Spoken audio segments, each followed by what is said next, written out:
C'est parti. Bonjour Estelle. Bonjour. Estelle, je suis contente de faire cette investigation aujourd'hui avec toi. C'est la 73e cycle d'investigation. Mhm. Euh, donc si tu es prête, on peut y aller. Tu peux fermer les yeux. Je suis prête. Et euh, Estelle, comment tu te sens? Ça va. Ok. À 3, Estelle, tu vas te connecter au mot anal akashique.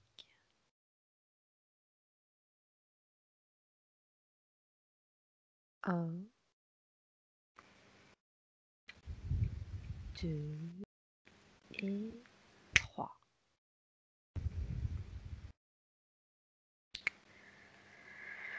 Euh, je suis revenue à un endroit où je suis déjà allée il y a un petit moment. C'est visuellement, je le vois comme une très grande, comme une grande sphère, un grand dôme avec beaucoup de lumière et beaucoup de livres. C'est tout est en cercle, euh, comme si les bibliothèques en fait n'étaient pas comme chez nous, comme si elles étaient en cercle et ça encercle les murs. En même temps, il y a énormément de lumière. Euh, voilà. Très bien. Estelle, je vais te poser la première question du protocole. Mhm. L'éther est-il capable de mémoriser en permanence toutes les pensées et actions produites dans n'importe quel espace-temps, oui ou non? Et en fait, je vois ça comme un enregistrement. En fait, je vois une pellicule qui passe et toutes les informations sont prises. C'est comme des petits comme des fragments de lumière qui passent et qui sont enregistrés comme ça. Et il y a absolument tout qui est stocké euh, dans ce dôme-là. Moi, visuellement, je le vois comme des livres, mais c'est juste une apparence pour que j'arrive à le percevoir comme ça. Mais il y a tout ce qu'on peut imaginer. Tout est possible d'être trouvé là-bas. Mhm. Sous quelle forme ces informations sont contenues, mis à part ce que tu viens de voir? C'est comme des étincelles, comme des petits fragments de lumière. Je vois comme si je voulais, si je veux prendre l'information, je touche comme un fragment de lumière et c'est comme si ça venait à l'intérieur de moi. C'est comme si j'englobais la lumière. Elle existe toujours, mais elle existe à l'intérieur de moi. D'accord. Perçois-tu ou visualises-tu des termes ou des symboles qui représentent le contenu de ces informations présentes dans l'éther?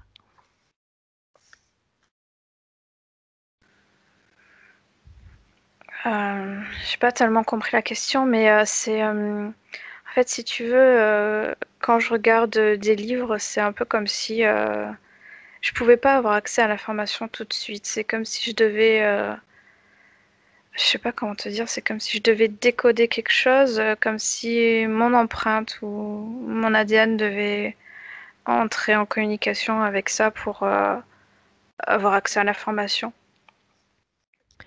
Est-ce que accéder à ces informations signifie avoir accès à des informations sur le passé, le présent et l'avenir de toute chose ou personne?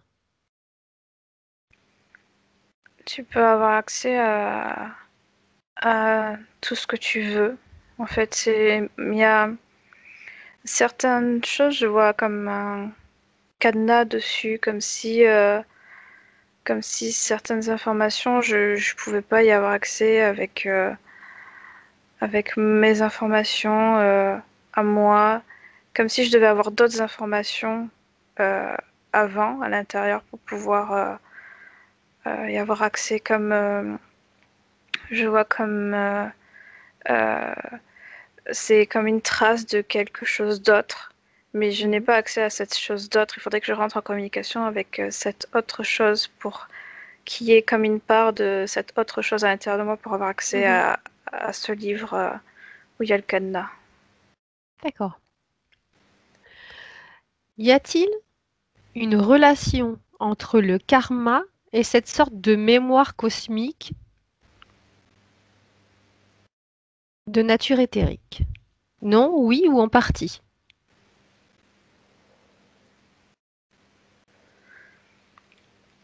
Je J'ai pas l'impression que ce soit lié directement. C'est assez neutre en fait. C'est juste un lieu où on retrouve des informations. Les informations sont présentes dans dans certains êtres, dans certaines consciences. C'est juste un endroit où où elles sont toutes stockées. J'ai pas l'impression que ça a directement un impact sur une quelconque énergie qui serait le karma. D'accord. Y a-t-il une relation entre le libre arbitre et la mémoire éthérique?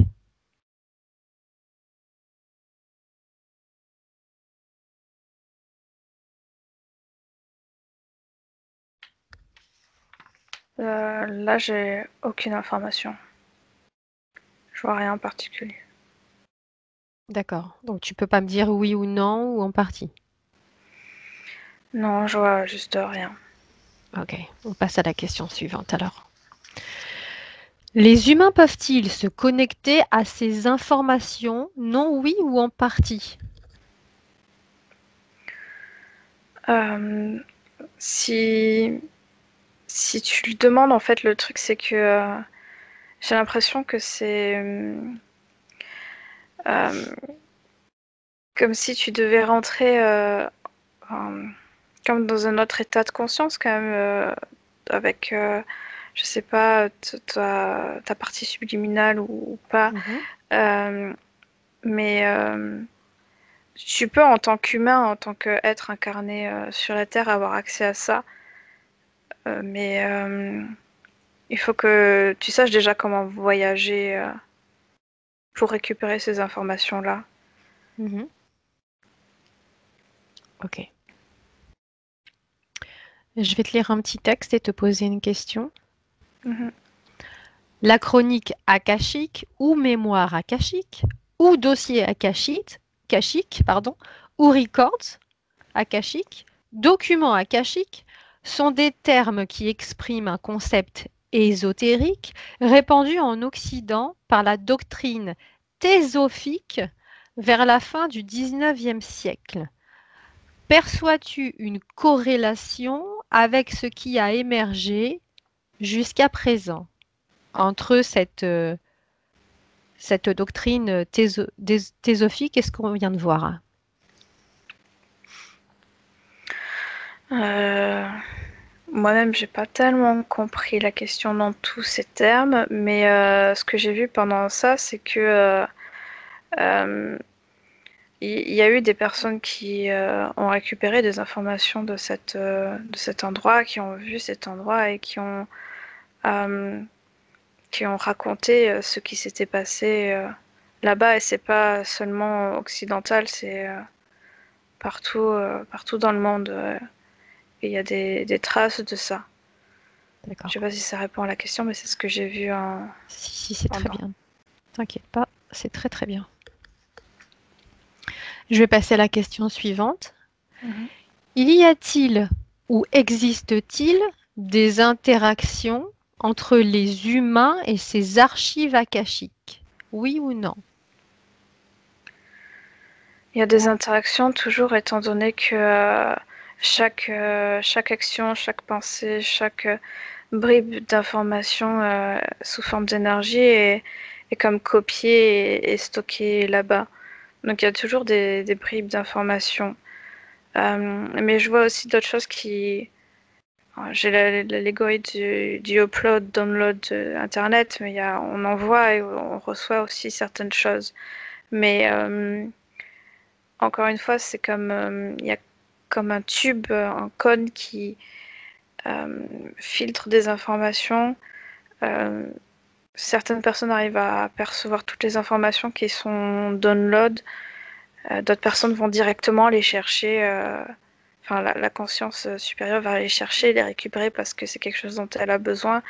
Et sinon, c'est pour quelqu'un, par exemple, qui n'aurait pas conscience de tout ça, c'est juste des échanges qui se font assez naturellement et il récupère juste des informations de personnes de son entourage, de sa famille, du global, mais de manière très subtile. C'est D'accord. comme un complément, euh, un complément à ses sens en fait. Est-ce que tu considères que c'est une interaction ou c'est juste aller chercher une info? C'est automatique. En fait, de manière normale, c'est automatique, mais il y a certaines personnes qui vont chercher des informations. Alors, je vais te poser la dernière question et après on passera à la deuxième partie libre. Ok. Y a-t-il des interactions entre les archives akashiques et des êtres non humains? Les archives akashiques sont, moi, de ce que je perçois, c'est de tout. C'est pas seulement juste les humains. Si je peux aller là, si la bibliothèque change un peu de forme et du coup, il y a une catégorie où il y a humanité en gros, en grand, mais je peux aller voir plein d'autres choses.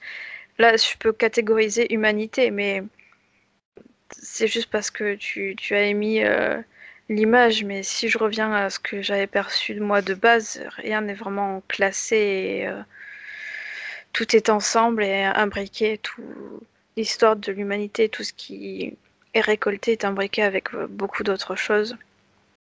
Alors Mm. là, si par exemple je prends une vie non humaine, Mm. la vie oui, d'un être non humain, j'ai accès aussi aux informations qui font partie de cette unité. Il n'y a pas de séparation d'annales akashiques pour chaque lieu, animal ou être.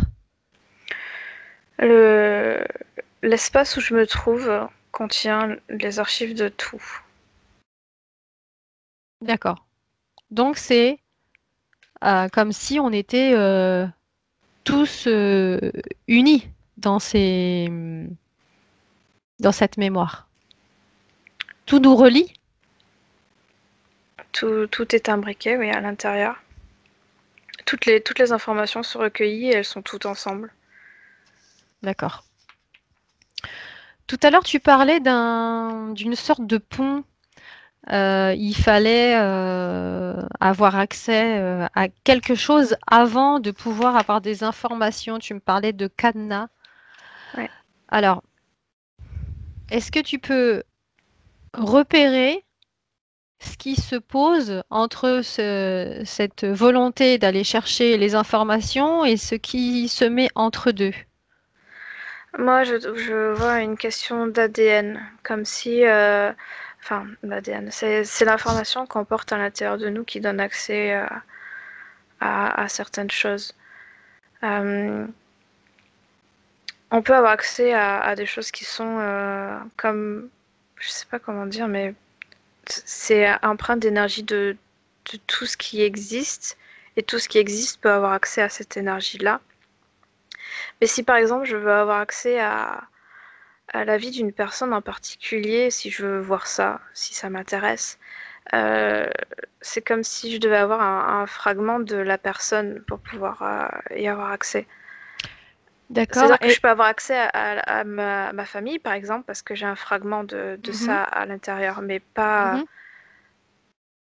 Donc en fait, tu aurais accès simplement aux informations avec les âmes avec lesquelles tu es lié, c'est ça? Oui, mais je peux très bien demander si je vois quelque chose qui m'intéresse. Euh, Je sais pas pour quelle raison, mais si je me dis je veux avoir accès à ce livre-là, je peux très bien contacter toutes les personnes qui sont, enfin tous les êtres qui sont liés à cette chose-là et faire un échange. Tout est possible. C'est juste que j'ai l'impression qu'il y a comme une espèce de restriction que je dois avoir quelque chose en moi pour pouvoir avoir Mhm. accès à ça. Ok, imaginons. Imaginons. Voilà, tu n'y arrives pas. Tu n'as pas accès à des infos que tu veux avoir pour une tierce personne. Mhm. J'aimerais que tu cherches les informations. Est-ce que si,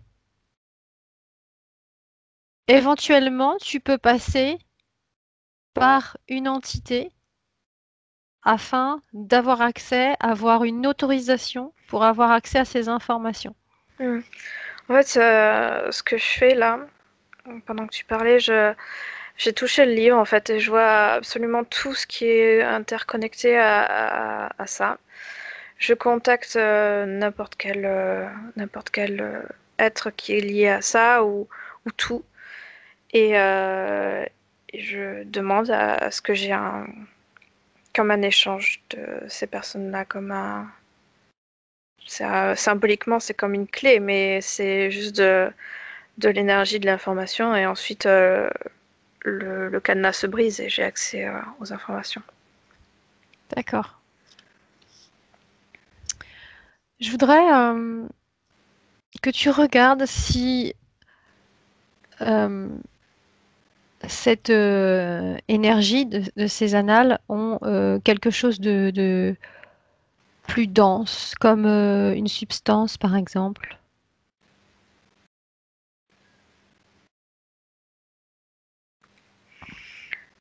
De base, je dirais que, enfin, moi, ce que je perçois, c'est que tout est neutre, c'est juste des informations, mais c'est moi après qui vais instaurer une lourdeur ou pas. C'est ce que je perçois, c'est comment moi je transforme l'information à l'intérieur de moi. Je sais pas si D'accord. c'est clair ce que je dis. Si, si. Si, si, c'est très clair. Alors, tout à l'heure, on a parlé d'un état de conscience. Donc, tu me parlais d'un état de conscience pour avoir le accès à ces informations. On est Mhm, d'accord? mhm. OK. Oui. Alors, si, est-ce que l'hypnose est un état modifié de conscience idéal pour l'accès à ces mémoires? C'est un état qui peut donner accès à ses mémoires et c'est en fait c'est plus ou moins tout le temps la même chose en fait. C'est c'est juste un état qui est différent que l'état de conscience de base qu'il y a sur Terre. Et l'hypnose permet de basculer facilement de ce côté-là et de pouvoir explorer tout ce qu'on veut. Euh, Mhm. en fait, moi, ce que je vois, c'est que c'est genre, je sais pas comment dire, mais parce que pour moi, c'est tout pareil. Mais médium ou voyance, ou truc comme ça, c'est et hypnose pour moi, c'est tout pareil parce que ça englobe une même manière de se déplacer et de voir autre chose et d'avoir accès à ces informations-là. Mhm. Comme si tu peux me donner des exemples, si je te dis les thérapeutes, par exemple, qui font les guérisseurs, Mm. ont la facilité de se mettre en état de conscience modifié, même les yeux ouverts. Pour moi, c'est pareil en fait. Je Mhm. vois pas tellement de différence entre tout ça. C'est ça déclenche quelque chose se déclenche à l'intérieur comme quelque chose qui se désactive et quelque chose qui prend plus d'espace et pour moi c'est vraiment la même chose Mhm. à des degrés différents. Euh, Parce que je vois par exemple certains guérisseurs qui euh, restent totalement là et c'est comme des degrés de subtilité différentes. Mhm. Mais le mécanisme de base est le même. Ok. Il y a des personnes qui nous parlent souvent. Moi, personnellement, j'ai entendu parler plusieurs fois pour avoir accès à ces états modifiés de conscience, avoir accès à ces annales akashiques, de prières d'ouverture. Qu'est-ce que tu perçois quand je te parle de prières d'ouverture? Euh, Moi, ce que je perçois, c'est juste comme quelque chose qui facilite l'intention. Euh,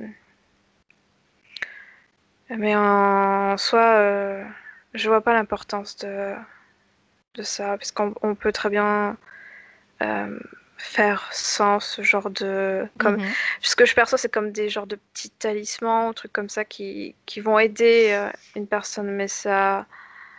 Tout reste dans l'intention, en fait. Oui. Ça peut aider une personne si elle pense pas qu'elle peut le faire toute seule ou ce genre de choses, tu vois ce que Mhm. je veux dire. Je vois, C'est oui, pour tout moi, à c'est fait. vraiment comme un petit talisman qu'on va mettre et qui va permettre d'aller du coup d'aller quelque part pour ce que tu as dit. Ok. Eh bien, on va parler des enfants. Est-ce que Mhm. les enfants ont accès à ces mémoires et si elles y ont accès, comment le font-ils? C'est la même chose que pour tout le monde, c'est juste que en fait, j'ai l'impression que par rapport à, par exemple, si je mets un rapport avec un adulte, il y a comme un canal du coup qui relie, tout le monde est relié comme ça par cette espèce de petit canal qui envoie et qui reçoit des informations. Et celui des enfants est comme plus gros, comme Mhm. s'il devait envoyer plus d'informations et recevoir plus d'informations. Euh, c'est comme un, ce que je perçois, c'est comme un passage, comme un relais en fait, comme si c'était important qu'il y ait tout ce flux d'informations qui passe pour que la confiance s'imprègne mieux de cette nouvelle configuration. Je sais pas, mais c'est vraiment comme un relais, comme quelque chose qui va consolider Mhm. euh, le- l'incarnation dans le cas présent. D'accord. Ok. Alors, quand, par exemple, un thérapeute, pendant sa séance, demande à avoir accès aux mémoires de son client, Mhm. j'aimerais que tu regardes comment ça se passe pour sa partie subtile. Est-ce que sa partie subtile a accès directement à ses mémoires si ça passe par le thérapeute? En fait, c'est un peu comme ce que je t'expliquais, le thérapeute, en fait, c'est sa partie subtile qui va Mhm. demander l'information, qui voit le livre et qui demande l'information à la partie subtile de la personne, de son Ok. client, Mhm. D'accord. de son patient, et qui débloque, qui récupère l'information, qui débloque, en fait, tout simplement. Donc est-ce que ça va débloquer quelque chose physiquement sur la personne? Mais est-ce que ça impacte la partie subtile du client? Est-ce que la partie subtile en a conscience de ce qui vient de se passer? Euh, En fait, je vois plusieurs cas. Il y a des cas où la partie subtile est assez inactive. C'est comme si elle faisait juste un protocole qui fait qu'elle donne une information à quelqu'un. Certaines vont pas le faire, comme si elles étaient enfermées, et d'autres qui sont très conscientes de ça vont donner effectivement la clé parce que elles ressentent que le corps a besoin des informations, elles ont conscience des informations qui passent, mais certaines parties subtiles n'ont même pas conscience des informations qui passent. Elles sont juste comme endormies ou loin. D'accord. Est-ce que ça change quelque chose sur le déblocage le, comment dire? Le Sur déverrouillage du livre. Non, non, en fait, quand le client vient, le patient vient chercher quelque chose à régler, est-ce qu'en fin de compte, il arrive à régler ses problèmes. En fait, ce que je perçois, c'est que la personne va comprendre quelque chose parce qu'il y a une information qui est passée, mais il y a comme une étape qui manque. Il faudrait que, dans le cas où la conscience est dans son coin et elle perçoit pas les informations, enfin, elle a plus conscience de toutes ces choses qui passent. C'est assez bizarre pour moi de voir ça, mais c'est comme s'il manquait un chaînon et qu'il manquait à la partie qui a incarné Mhm. quelque chose pour pleinement comprendre les informations qu'il a reçues. Parce Donc qu'il peut, si...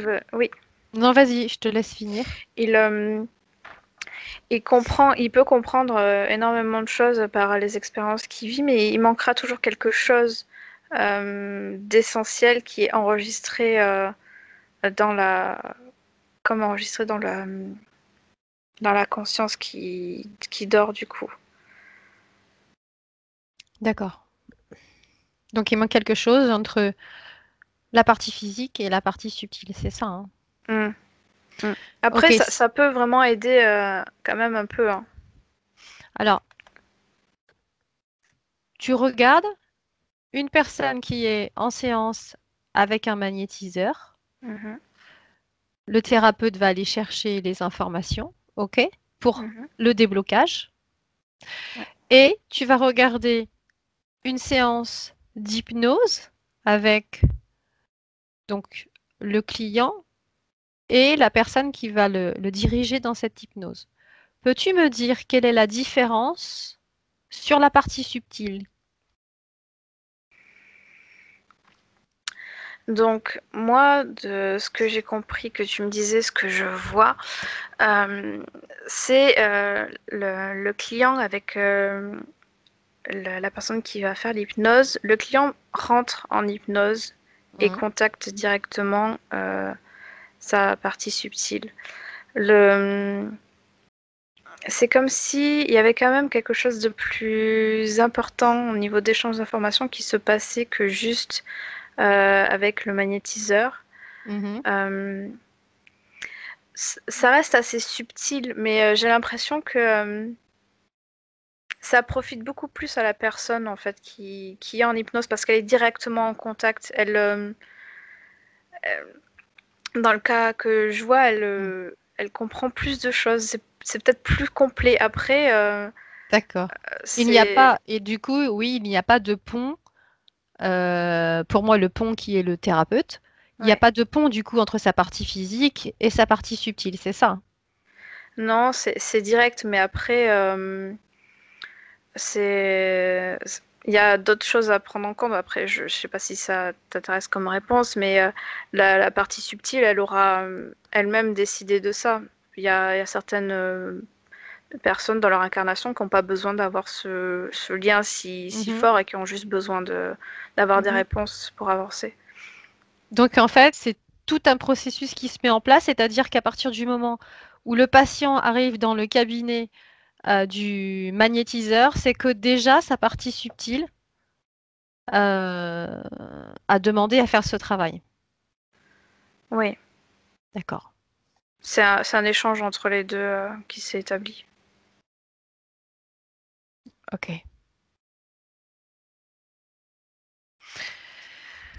Ok, tu peux te déconnecter de ça.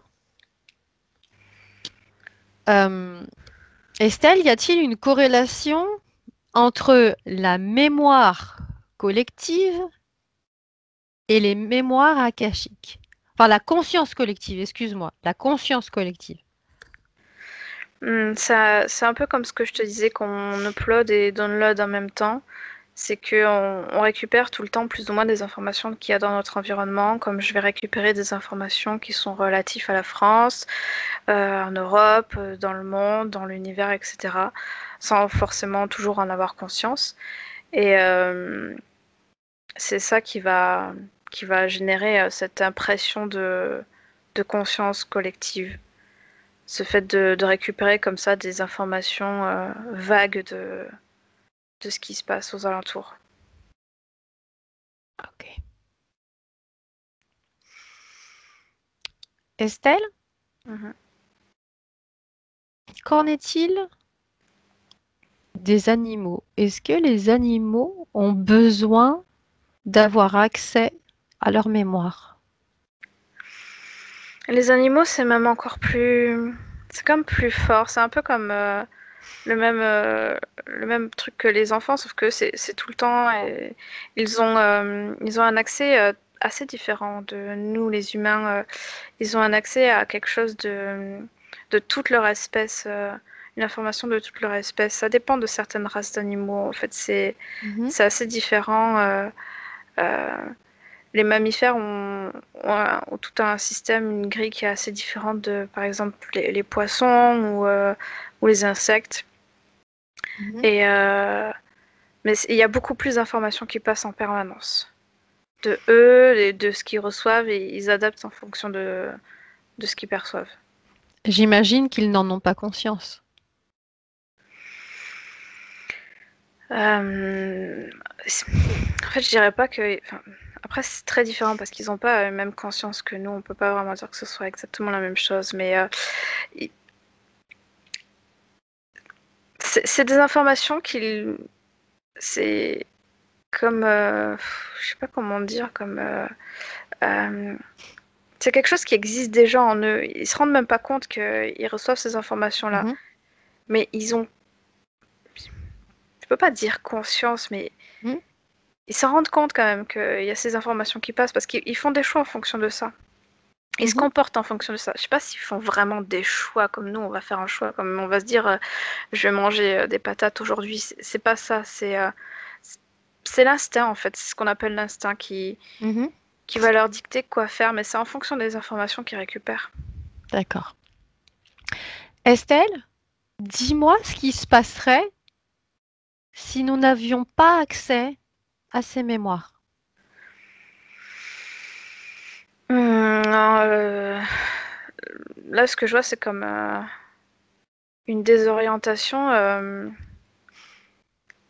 Moi, l'image que j'ai, c'est tu coupes les moustaches d'un chat ou les antennes d'un insecte ou quoi. C'est vraiment de la désorientation. Il manque quelque chose d'essentiel.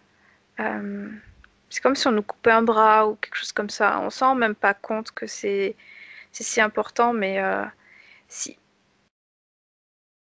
il manque vraiment quelque chose. On- j'ai l'impression que les choix sont. Il n'y a plus en fait comme ce sixième sens où. Ouais, j'ai l'impression que ça existe plus vraiment. C'est comme si le sixième sens était un peu lié à ces informations qu'on récupère. Mhm. Euh, Est-ce qu'il y a un lien entre toutes les incarnations choisies?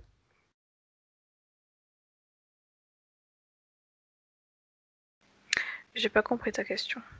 Est-ce que avoir accès à ces informations est essentiel pour nos incarnations futures ou passées ou présentes?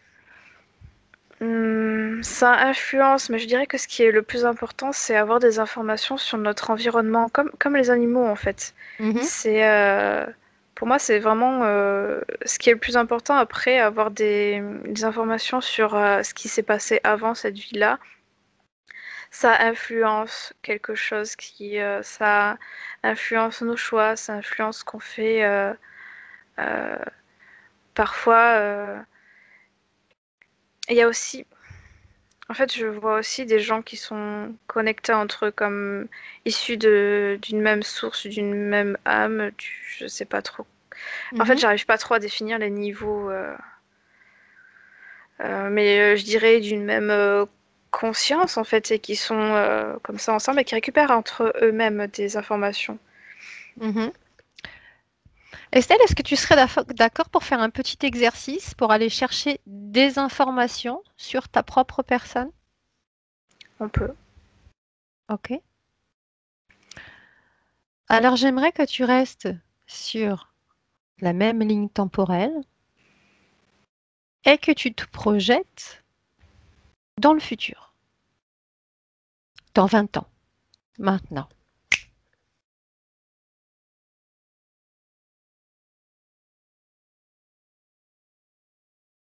Dis-moi ce que tu vois. Je vois comme une maison, euh,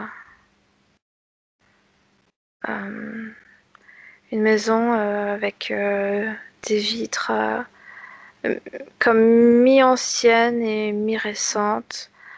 Euh, j'ai l'impression qu'il y a de l'eau qui passe à côté. Euh, euh, Moi, ce que je vois, c'est que j'ai comme un atelier de création. Mhm. Euh, je, je fais de la peinture. Mais du coup, c'est cool parce qu'il y a, il y a il y a plein de lumière qui passe. C'est trop chouette d'avoir ça comme ça. D'accord. Est-ce que ces informations que tu as sont déjà écrites ou c'est une probabilité qui s'inscrit notamment avec ton libre arbitre? C'est, je peux très bien bifurquer.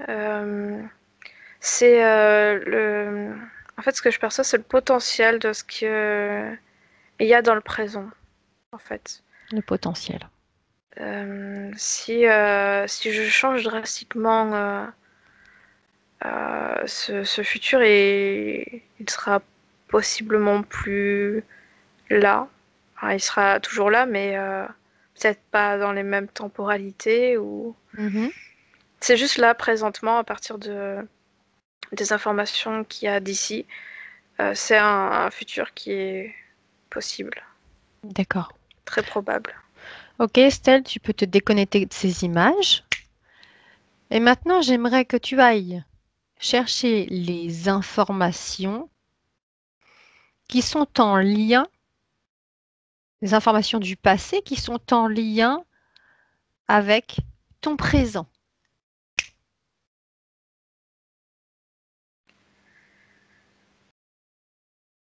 Qu'est-ce que tu vois?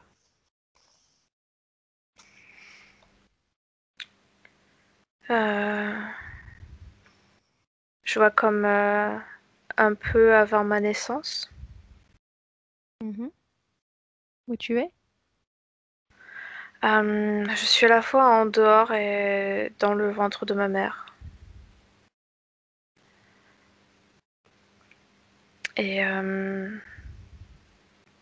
c'est comme si j'avais pas terminé quelque chose et que il fallait que je fasse quelque chose avant d'arriver là. Comme si je m'apprête, enfin, comme si j'écrivais quelque chose et que j'avais pas terminé d'écrire quelque chose.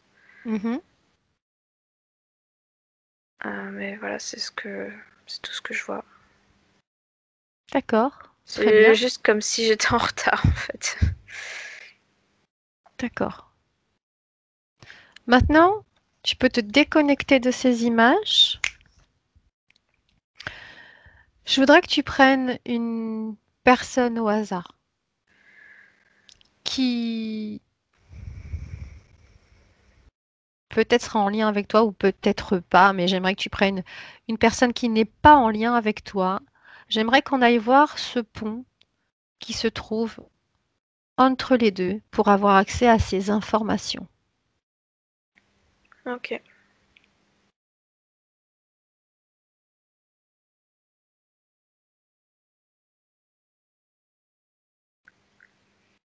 Tu veux que je fasse quoi? Là, tu cherches une entité. Je l'ai devant moi. Ok. Demande-lui si elle est d'accord pour qu'on aille chercher des informations sur ses mémoires. Euh, oui, mais c'est comme un peu pudique. Tu n'auras pas accès à tout. Je te demande juste quelque chose pour l'expérience, mais c'est D'accord. vraiment l'idée. Je te montrerai pas tout. Ça me va. Tout ce que je veux voir, c'est si dans cette session, il y a un pont entre vous deux pour avoir accès à ces informations. Mhm. Qu'est-ce que tu vois? Qu'il me suffit de la toucher pour avoir comme une étincelle d'énergie à l'intérieur de moi. Mhm. Et je peux... j'ai comme une multitude de choix devant moi, comme si j'avais plusieurs portes. Et je peux choisir où est-ce que j'ai envie d'aller. C'est les propositions comme fait. Ok, choisis. Mhm. Qu'est-ce qui se passe quand tu choisis? C'est comme si je me retrouvais dans comme une scène où je suis comme dans une maison de ferme avec il y a un grand arbre et une petite maison. D'accord. Donc là, tu as eu accès facilement à ces informations juste avec son accord. Mhm. Il n'y a rien eu besoin d'autre entre vous. Non. Tu peux me confirmer si vous êtes liés ou non? On n'est pas liés à proprement parler, c'est juste que j'ai comme une petite étincelle, comme une petite information. Je peux très bien choisir de la laisser hors de moi et la faire disparaître ou la rendre. Je peux la garder, mais ça me liera pas à la personne comme je peux être liée à toutes les âmes avec qui je peux être issue. Mhm. C'est pas la même chose. Mais je n'ai aucun intérêt en fait à garder cette information puisque je pourrais la récupérer plus tard juste en recontactant cet être. Et de toute manière, je vais m'en débarrasser. D'accord. Vas-y, tu peux même te déconnecter maintenant et laisser repartir cette entité. Mhm. J'aimerais que tu me trouves une situation où il y a cette demande d'autorisation entre toi et une autre entité. Maintenant. Euh, c'est un peu. Là, je reviens encore au moment de ma naissance. C'est un peu comme un. J'ai fait ça avec ma famille. Mhm. Ma famille et toutes les personnes qui ont été présentes dans ma famille avant et celles qui le seront après. Tu as fait quoi au juste? Un échange d'informations. D'accord. C'est comme un lien, mais encore une fois, c'est très différent du lien que je peux avoir avec toutes les âmes dont je suis issue et qui sont, je sais pas, entre guillemets, sœurs ou quoi que ce soit. C'est plus subtil parce que c'est quelque chose qui va s'effacer après. Je peux choisir de le garder, mais je pense que je ne le ferai pas. À partir du moment où je serai plus en incarnation ici, ça me sera plus vraiment utile et je pourrai toujours récupérer des informations. C'est pas la peine que je le garde, mais en fait, je, je récupère comme ça tous les fragments de chaque personne pour avoir accès à la bibliothèque complète Mhm. de la lignée familiale. D'accord. Mais là, sur cet exemple-là, il n'y a pas non plus de pont, pas d'autorisation de qui que ce soit ou de quoi que ce soit pour arriver à ces informations. Tout le monde me donne plus ou moins l'autorisation, en fait. D'accord. Puisque j'ai un fragment, je peux pas leur arracher un fragment, c'est pas possible. Là, c'est une autorisation d'âme à âme, d'accord?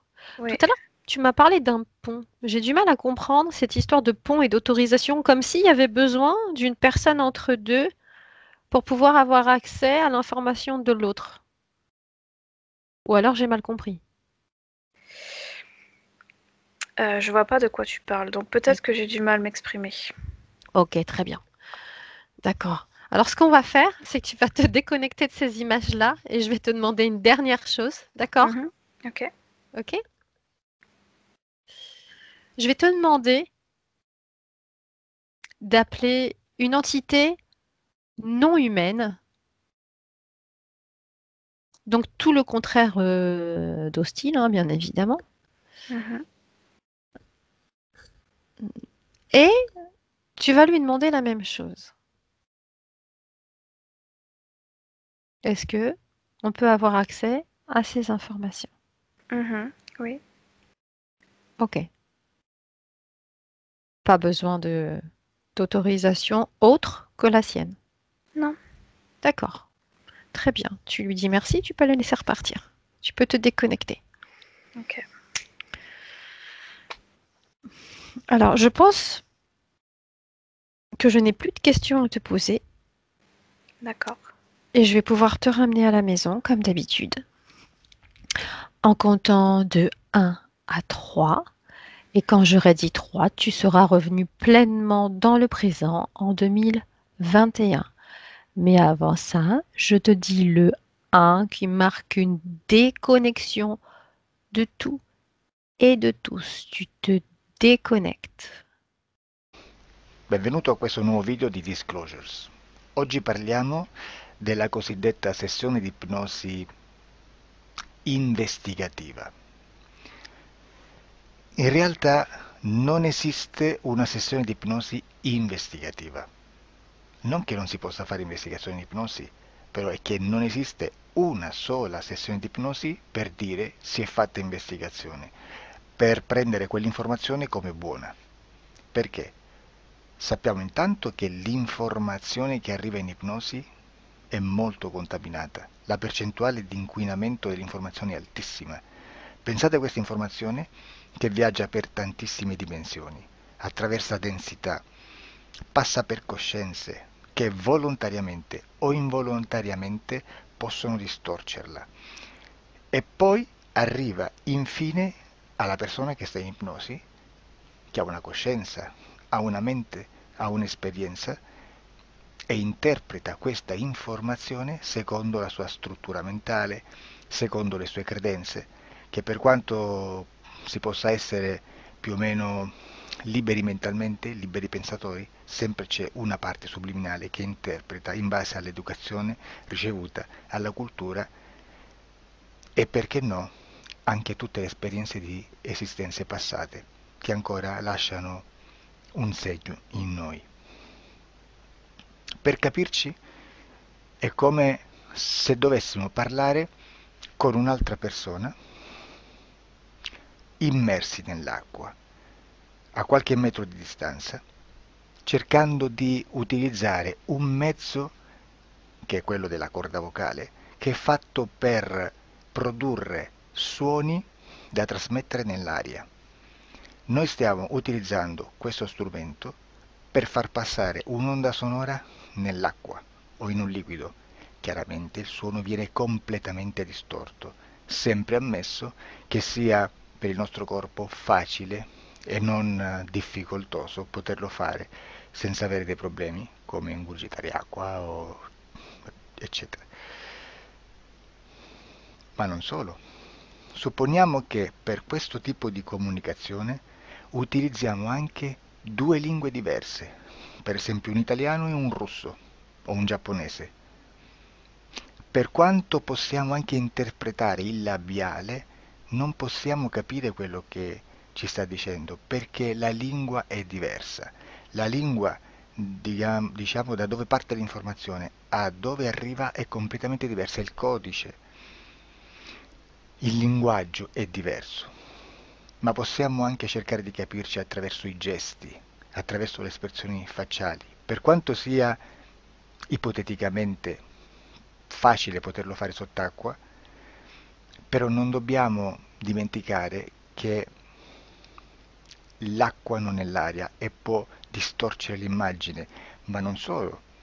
Dobbiamo anche pensare che l'altra persona, che parla un'altra lingua, che viene da un'altra cultura, potrebbe interpretare i segnali che noi interpretiamo come X in Y. Per noi un sì è abbassare la testa dall'alto verso il basso, per esempio, sì, e il no da sinistra verso destra, no. In alcuni paesi orientali, come le Filippine credo o qualcun altro, utilizzano esattamente gli stessi segni, ma al contrario. No, sì. Immaginate due persone di queste due culture che stanno cercando di comunicare in maniera così difficoltosa e alla fine non gli rimane altro che interpretare il linguaggio corporale. Sì, che per l'altro invece no. Cosa voglio dire con questo esempio estremo? Che l'informazione da dove parte a dove arriva viene completamente deformata. Non sappiamo esattamente quale percentuale perché ogni situazione è a sé stante, però la percentuale di inquinamento, di distorsione, di contaminazione di questa informazione è assolutamente alto. Quindi fare una sessione investigativa, mettere una persona in ipnosi e chiedere di Tizio Caio Sempronio di una situazione o chiedere certi dati è assolutamente controproducente, è assolutamente inutile. Quindi vi chiederete cosa fate allora voi quando fate ipnosi, quando fate delle domande, quando cercate delle risposte e con queste informazioni che vi arrivano lavorate sulla situazione esoterica del cliente. Beh, non facciamo altro che recuperare questa informazione solamente per arrivare al problema del cliente e poi lavorarci. Quindi il valore dell'informazione non è quello di un'istruzione, quello di memorizzare dei dati e di prenderli per buoni, ma è un veicolo di movimento, di trasporto verso la causa del problema per poi lavorarci.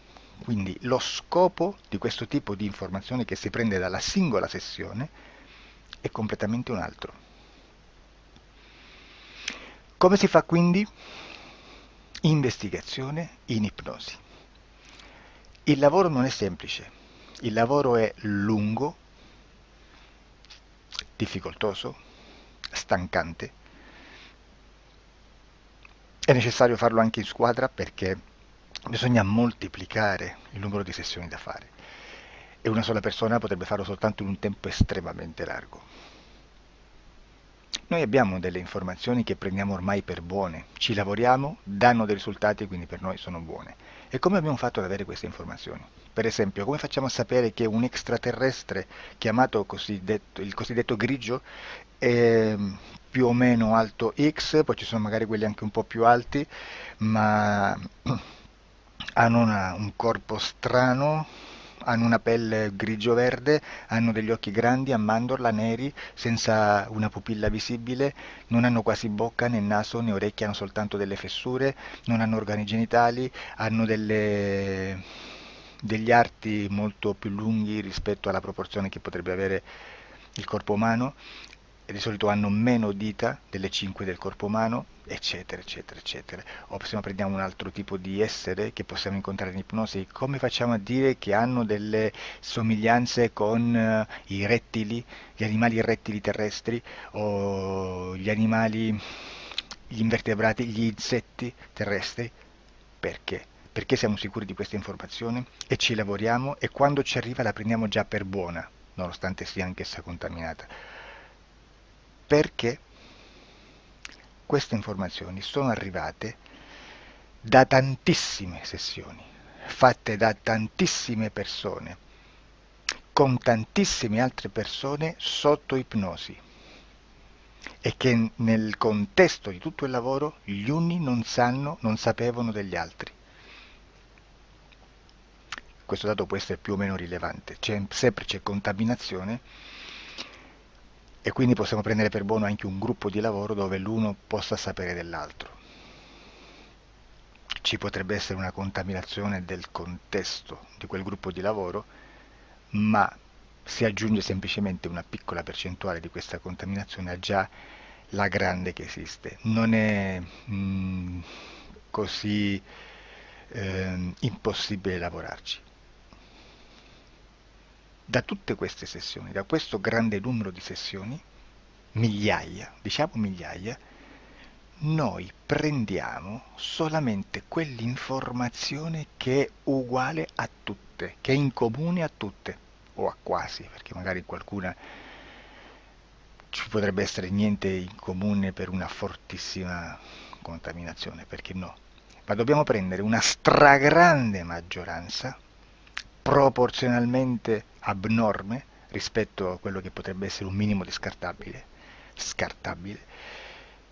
e lì possiamo prendere per buona questa informazione. Quindi se noi su 10.000 persone diverse, con operatori anche diversi, in cui in ogni sessione vediamo un essere che più o meno ha le stesse caratteristiche del grigio, o dell'insettoide a forma di mantide religiosa, o il rettile a forma di lucertola, per esempio, di serpente o di quello che sia, o se vediamo il pianeta Marte più o meno di colore rosso, o se vediamo dei sotterranei eterici, non fisici, nel sottosuolo terrestre, soprattutto sotto le grandi città, dove c'è concentrato molto potere, molta energia di questo tipo, e chi più ne ha chi più ne metta. Se vediamo degli impianti che hanno certi tipi di funzioni, certi tipi di forme in certe parti del corpo, e questa informazione la ritroviamo tutta o quasi in tutte le sessioni fatte,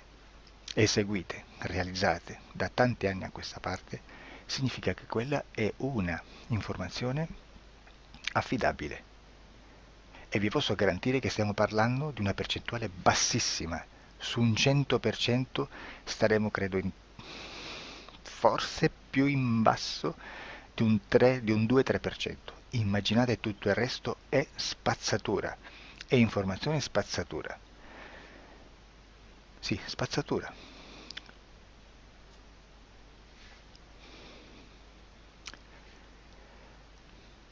C'è anche un'altra cosa da dire. Supponiamo che un operatore faccia un'ipnosi e voglia andare a vedere cosa fa Tizio, cosa fa Caio, cosa fa Sempronio. Arrivano delle informazioni e si dice che Tizio è biondo, Caio è zoppo e Sempronio è uno sportivo. Intanto già abbiamo detto che una sessione soltanto non serve, d'accordo? Ma poi c'è da dire che una coscienza, un essere, in ambiente subliminale, la sua parte subliminale potrebbe non dare autorizzazione a questa fuoriuscita di informazioni. Mi potreste dire, e allora tu quando chiedi agli esseri cosa fanno, cosa non fanno? Beh, intanto la prendo sempre con le pinze perché abbiamo sempre detto che tutto è molto contaminato e mi serve solo per dirigermi da una parte. Ma c'è anche da dire che se un essere interferisce con l'altro, ha aperto un canale di comunicazione a cui non può ovviare, a meno che non lo recida, non lo annulli.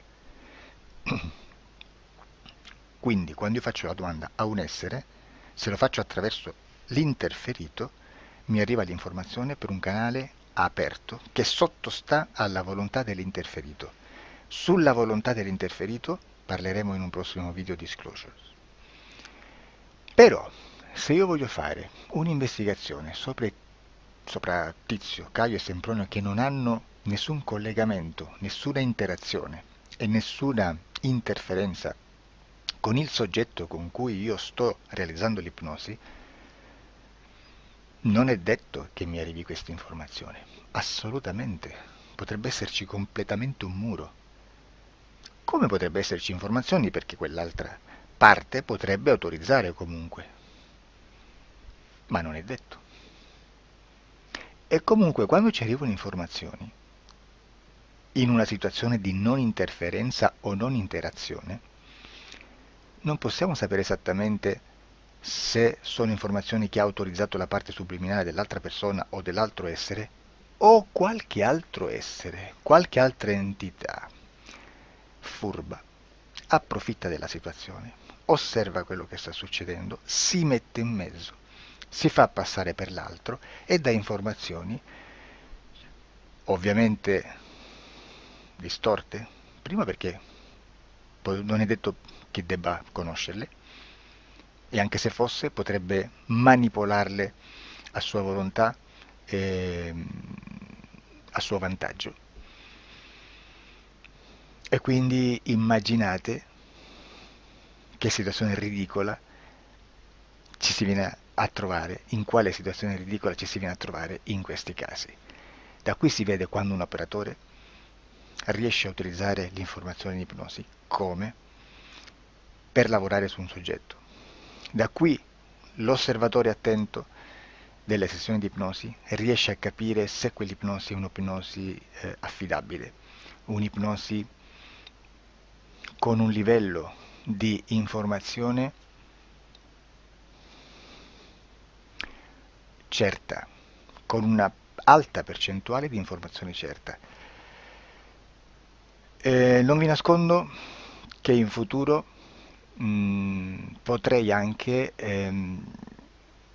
impostare un lavoro per decifrare che livello di certezza di informazione c'è in un'ipnosi, analizzandola e spiegando il perché, spiegando i meccanismi di analisi di un'informazione in ipnosi, che poi anche è molto istintivo.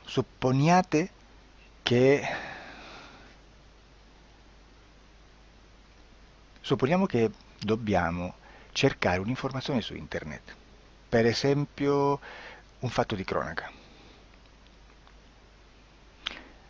Voi preferite mettervi su un sito ufficiale? A caso. L'ANSA in Italia, ADN Kronos, qualche telegiornale che per quanto possano manipolare l'informazione ad alti livelli, comunque possiamo dare affidabile la fonte dell'informazione che viene trasmessa. Non possono trasmettere una bufala sicuramente. Verrà sicuramente manipolata ad altri livelli. Ne parleremo in altri video, ma a livello base la fonte è certa. Sicuramente non andrete a cercare questa informazione sul primo sito, il primo blog che vi passa davanti e magari c'ha 4 followers. Perché? Perché non vi dà nessuna garanzia della certezza della fonte. Non c'è un controllo né nella struttura interna di questa agenzia di informazione e né dal grande pubblico, che per la quantità di persone che attingono quell'informazione si può dedurre se l'informazione è certa o meno, perché è un'informazione che passa in un pubblico così vasto che se ci dovesse essere una distorsione con la realtà è molto probabile che venga fuori. Credo che abbia detto quasi tutto sulle sessioni investigative. Prima di chiudere aggiungo che proprio per questo stiamo conducendo dei cicli di investigazione in ipnosi regressiva che comprendono tante sessioni con persone diverse, con una buona o eccellente suscettibilità ipnotica sicuramente,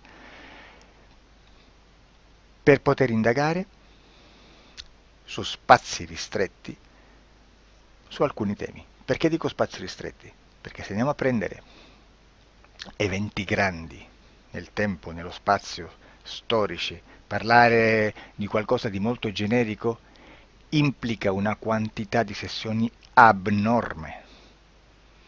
Immaginate se dovessimo fare una sessione investigativa sui buchi neri, quanta informazione ci sarebbe e quante informazioni da filtrare. Sarebbe quasi impossibile farla in questa maniera. Ma se noi riduciamo lo spazio di investigazione, se noi prendiamo per esempio, investighiamo sulla pedofilia nella Chiesa Cattolica, ecco, se già restringiamo il campo d'azione è molto più facile che possiamo attingere informazioni affidabili, presuntamente affidabili, con un numero di sessioni sicuramente alte, ma ridotte rispetto ad altri tipi di sessioni molto più generiche, su temi molto più generici. Quindi per fare anche delle investigazioni su temi molto generici bisogna suddividerli in temi, in dettagli, per poi alla fine, quando tutta l'informazione è stata filtrata ed è stata dedotta di informazione comune, si possono mettere insieme per cominciare a costruire il quadro, mettere insieme tutti i puzzles. Questo è il vero senso dell'informazione in ipnosi, quando si fa ipnosi investigativa. La sessione per risolvere una problematica, un problema, con una